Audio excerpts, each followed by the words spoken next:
ప్రభునందు మాకు అత్యంత ప్రియులైన దేవుని ప్రజలందరికీ ఈ ఉదయకాల సమయంలో యేసుక్రీస్తు వారి పూజింపదగిన శ్రేష్టమైన నామం పేరిట శుభాలు ప్రకటిస్తున్నాను. I bring greetings in the name of our Lord and loving saviour Jesus Christ. మీరంతా క్షేమంగా ఉన్నారు కదా? గత రాత్రంతా దేవుడు చక్కని విశ్రాంతినిచ్చి గతించిన దినాలన్నీ తన మహిమార్థమే దేవుడు మనల్ని నడిపిస్తూ మరొక రోజును మన జీవితాల్లో కానుకగా బహుమానంగా ఆయన అనుగ్రహించినందుకు మనం ప్రభువుని స్తుతింపబద్దులమై ఉన్నాం. ప్రతిరోజు కూడా ఉదయాన్నే లేచిన తర్వాత ఒక వాగ్దాన సందేశాన్ని బైబిల్లోంచి మనందరం వినడం ద్వారా దేవునికి మరింత దగ్గరగా మనం రాగలుగుతున్నాం. మీలో చాలామంది చక్కని సాక్ష్యాలు ఇస్తున్నారు.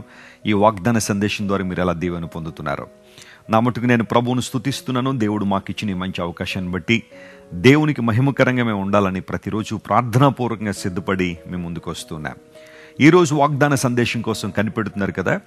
పరిశుద్ధ గ్రంథాలు తెరిచి మీకా గ్రంథం 7వ అధ్యాయం 9వ వచనాన్ని మనం చదువుకుందాం. The book of mica chapter 7 and verse 9.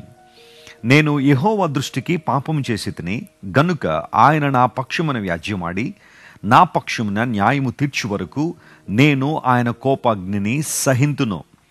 ఆయన నన్ను వెలుగులోనికి రప్పించును, ఆయన నీతిని నేను చూచెదను. Praise the Lord. ఈ మాటలందరూ గమనించండి. ఆయన నన్ను వెలుగులోనికి రప్పించును, నేను ఆయన నీతిని చూచెదను. ఎంత చక్కని మాట. మీకా గ్రంథం బైబిల్లో ప్రవక్తల గ్రంథాల్లో ఒకటి. చిన్న ప్రవక్తల్లో మీకా గారు ఒకరు. మీకా అనే మాటకు యెహోవా వంటి వారు ఎవరు అని అర్థం. Who is like Jehovah? దేవుడు లాంటి వారు ఎవరూ లేరు. ప్రపంచ చరిత్రలో దేవునికి సమానులైన వారు కానీ, ఆయనకు సాటి అయిన వారు కానీ, ఆయన్ను మించిన వారు కానీ విశ్వ చరిత్రలో ఎవరు ఉండరు. దేవునికి ఉన్న ఔన్నత్యం అలాంటిది. ఆయన అందరికన్నా ఉన్నతుడు, అత్యున్నతుడు. ఆయన అత్యున్నతమైన సింహాసనం మీద ఆసీనుడయుండు దేవుడు ఆయన. సో మనం ఏ ఒక్కరిని దేవునికి సమానులుగా చేయలేం. చాలాసార్లు ఎవరైనా చిన్న సహాయం చేస్తే ఇంకా మీరే మాకు దేవుడండి అనేవాళ్ళు కొంతమంది ఉంటారు, ఏదో సహాయం చేసినందుకు. కొంతమంది తల్లిదండ్రులే దేవుళ్ళు అనేవాళ్ళు కొంతమంది ఉన్నారు. లేదా రాజకీయవేత్తలే దేవుళ్ళండి, చాలా అద్భుతంగా మాకు మేలు చేస్తున్నారని రాజకీయవేత్తలను దేవుళ్ళుగా భావించేవాళ్ళు. గమనించండి ప్రియులారా, మన జీవితంలో ఏ ఒక్కరిని దేవునితో సమానులుగా చేయకూడదు. దేవుడు దేవుడే. ఆయన అత్యున్నతుడు, మహోన్నతుడు. ఆయన ప్రజల హృదయాలను ప్రేరేపించి నీకు మేలు చేస్తున్నారు. అందును బట్టి మేలు చేయించేవాడు ఆయన. కాబట్టి ఆయనకు మనం కృతజ్ఞులమై ఉండాలి. మనకు మేలు చేసిన వారిని కూడా మనం ఇప్పుడు మర్చిపోకూడదు. వారికి కూడా కృతజ్ఞత చూపించాలి. అయితే దేవుడు మాత్రమే ఆరాధనకు యోగ్యుడు. చదువుకున్న వాక్య భాగంలో 7వ అధ్యాయంలో 9వ వచనాన్ని మనం జాగ్రత్తగా పరిశీలన చేస్తే, నేను దేవుని దృష్టికి పాపం చేశాను. ఏ మనిషి అయినా ఈ భూమి మీద ఏ పాపము చేసినా, అది చిన్నదైనా పెద్దదైనా, దేవునికి విరోధంగానే పాపం జరుగుతుంది. అది ఒకవేళ బహుశా నీ భర్తకు విరోధంగా కావచ్చు, నీ భార్యకు విరోధంగా కావచ్చు, నీ బంధువులకు విరోధంగా నువ్వు పాపం చేసి ఉండొచ్చు, తోటి వారికి విరోధంగా నువ్వు పాపం చేసి ఉండొచ్చు, పెద్దలకు విరోధంగా నువ్వు పాపం చేసి ఉండొచ్చు.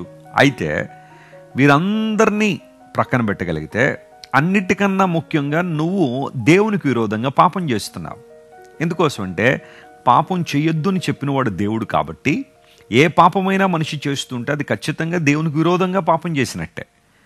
క్షమాపణ అనేది మొదట అక్కడి నుంచి రావాలి. నేను దేవుని దృష్టికి పాపం చేశాను, ఆయన నాకు తీర్పు తీర్చేంత వరకు నేను సహిస్తున్నాను, నేను ఆయన వైపు చూస్తున్నాను, నేను దేవుని సన్నిధిలో నా పాపాన్ని ఒప్పుకున్నాను, ఆయన వైపు చూస్తున్నాను, ఆయన నన్ను వెలుగులోనికి నడిపించును. ఆమేన్. Praise the Lord. ఈ చదవబడిన వాక్య భాగంలో పాపము చీకటితో పోల్చబడింది.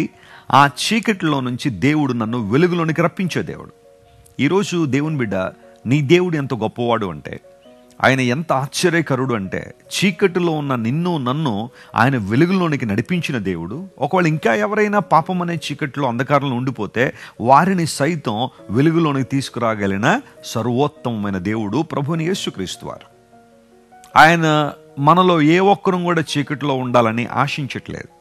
మనందరినీ వెలుగులోనికి నడిపించాలని, వెలుగులో మనం జీవించు వారంగా ఉండాలని, ఆయన నిత్య దీవార్థమైన వెలుగులో మనందరం నడవాలని దేవుడు ఆశిస్తున్నాడు.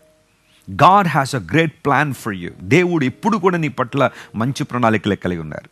నీవు శాపంలో బ్రతకాలని కానీ, చీకటిలో బ్రతకాలని కానీ, గాఢాంధకారంలో బ్రతకాలని కానీ దేవుని ఉద్దేశం కాదు. ఆయన నిన్ను వెలుగులో నడిపించాలని కోరుకొని ఈ లోకాన్ని దిగి వచ్చి నేను లోకానికి వెలుగునై ఉన్నాను అని చాలా ఖచ్చితంగా ప్రభువుని యేసుక్రీస్తు వారు తెలియజేశారు. I am the light of this world. ఏంటి దేవుడు లోకానికి వెలుగు అని పరిశీలన చేస్తే ఆయన భౌతిక సంబంధం వెలుగు కాదు, కానీ ఆధ్యాత్మిక జీవితాల్లో మనందరినీ వెలిగించగలిగిన సామర్థ్యం కలిగిన వాడు ఆయన. నేను ఒక రోజున వెలిగించబడ్డాను, మీలో చాలామంది ఒక రోజున వెలిగించబడ్డారు. ప్రతి ఒక్కరిని కూడా వెలిగించి ఆధ్యాత్మికంగా పటిష్టమైన స్థానంలోకి తీసుకురావాలనే యేసు ప్రభు ఆశిస్తున్నారు. పేతురు మహాశయుడు కూడా తన పత్రిక రాస్తూ ఇలాగా అంటాడు, ఒకప్పుడు మనందరం చీకట్లోనే ఉన్నాం, కానీ దేవుడు మనందరినీ కూడా ఆశ్చర్యకరమైన తన వెలుగులోకి నడిపించాడు. Praise the lord. We were brought into the marvelous light of God. ఇప్పుడు వెలుగులోనికి వచ్చిన తర్వాత మనం ఏమై ఉన్నాము? దేవుడు ఎందుకు మనల్ని వెలుగులోకి నడిపించాడంటే మనందరం కూడా ఆయన సొత్తైన ప్రజలంగా జీవించడానికి, రాజులైన యాజక సమూహంగా బ్రతకడానికి, ఏర్పరచబడిన వంశంగా జీవించడానికి దేవుడు మనందరినీ చీకట్లోంచి వెలుగులో నడిపించాడు. నీకు విషయం తెలుసా దేవుని బిడ్డ, నువ్వు దేవుని సొత్తు. You belong to God and you are the property of God. నువ్వు దేవుని యొక్క ఆస్తి అయి ఉన్నావు, దేవుని యొక్క సొత్తు అయి ఉన్నావు. యెషయా 43:1 అదే మాట ఉంటుంది కదా, యు ఆర్ మైన్ అన్నాడు దేవుడు, నీవు నా సొత్తు అని మాట్లాడాడు. చాలాసార్లు మనుషులు నిన్ను హీనంగా చూడొచ్చు, నిన్ను అపహాస్యం చేయొచ్చు, నువ్వు తక్కువ దానివని తక్కువ వాడవని నిన్ను హేళనగా చూడొచ్చు. నీ డిపార్ట్మెంట్లో, నీ ఆఫీస్లో చాలామంది నీ కులాన్ని బట్టో లేదా నీ పరిస్థితిని బట్టో నువ్వు తక్కువ వాడవని హేళన చేస్తుండొచ్చు, కానీ నువ్వు తక్కువ వాడవు కాదు. దేవుడు నీ కోసం ప్రాణం పెట్టి ఒక వెలతో నిన్ను కొన్నాడు, తన రక్తం పెట్టి నిన్ను కొనుక్కున్నాడు ఆయన. You are God's property. నువ్వు దేవుని ఆస్తి అయి ఉన్నావు, దేవుని సొత్తు అయి ఉన్నావు, ఏర్పరచబడిన వంశంగా నీవు ఉన్నావు. అదే గుర్తింపుతో నువ్వు బ్రతకాలి. నీ హృదయంలో నిన్ను బట్టి నీకొక అవగాహన ఉండాలా. ఎస్, నేను దేవుని బిడ్డను, నేను దేవుని సొత్తు. ఆయన నన్ను చీకట్లోంచి వెలుగులో నడిపించాడు. ఈరోజు మన వాగ్దానం అదే.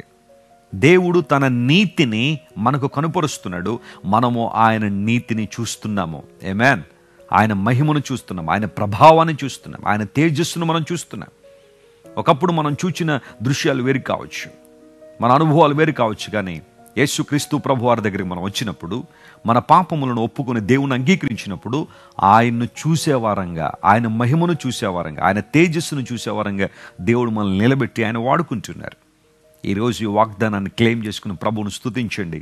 వెలుగులోనికి నడిపించే దేవుడు, నీతిని కనుపరిచే దేవుడు ఆయన. ఆయన వైపు మనం చూసినప్పుడు అసాధారణమైన అద్భుతాలు, ఆశ్చర్యకార్యాలు మన జీవితంలో చూడగలం. అలాంటి కృప దేవుడు మీ అందరికీ దయచేయనుగాక. ప్రార్థన చేసుకుందాం. ప్రేమగల తండ్రి, మేము మా పాపాన్ని ఒప్పుకున్నప్పుడు మమ్మల్ని పాపములో నుండి, చీకట్లో నుండి విడుదల చేసి ఆశ్చర్యకరమైన వెలుగులోనికి మమ్మల్ని నడిపించే దేవుడు గనుక నీకు స్తోత్రాలు చెల్లిస్తున్నాం. అంతమాత్రం కాదు, నీ నీతిని మా జీవితాల్లో కనుపరుస్తున్నందుకు నీకు స్తోత్రాలు ప్రభువా. నువ్వెంత మంచి దేవుడు నాయన.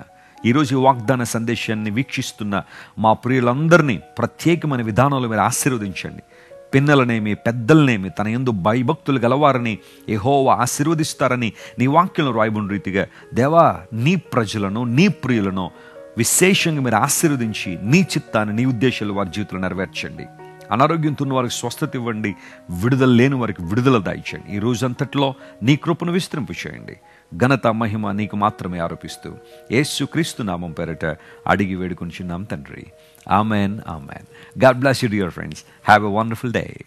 మీరు ఇంతవరకు విన్న దైవ సందేశం మరియు దేవుని సేవకులు చేసిన ప్రార్థన మీకు ఆశీర్వాదకరంగా ఉన్నదని విశ్వసించుచున్నాము. ఈ సందేశాన్ని మీ స్నేహితులకు, బంధువులకు షేర్ చేయండి.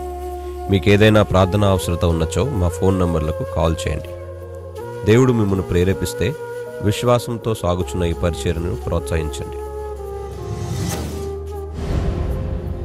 మరిన్ని వర్తమానాలు, పాటలు వినుటకు జాన్ వెస్లీ మినిస్ట్రీస్ అను మా యూట్యూబ్ ఛానల్ను సబ్స్క్రైబ్ చేసుకొనండి. ప్రభువైన యేసుక్రీస్తు కృప మీకు తోడైండును గాక.